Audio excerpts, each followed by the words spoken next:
A record number of mail-in ballots are expected across the nation this year. Eyewitness News reporter Sharon Coe has a look at the tallying process here in Texas. The Bexar County Elections Department says it sent out a record number of mail-in ballots, more than 116,000 this year. We've got about 75,000 of those. The early voting ballot board could start processing and qualifying these ballots last Thursday, marking 12 days until the election. Here's how that process works. The early ballot board receives the box of mail-in ballots. The first thing they do is verify the signatures. The ballots are opened up and given to another group of people.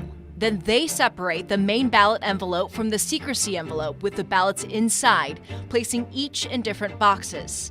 Once early voting ends, it's time to tabulate the votes. Another group takes each ballot out of the secrecy envelope for scanning. We should mention, this process looks a bit different for smaller counties with populations under 100,000. Election officials in those counties must wait until after polls close on the last day of early voting to begin processing and qualifying ballots.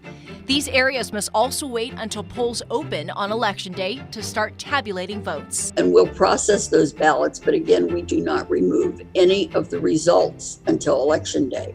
That means nobody knows the results until November 3rd.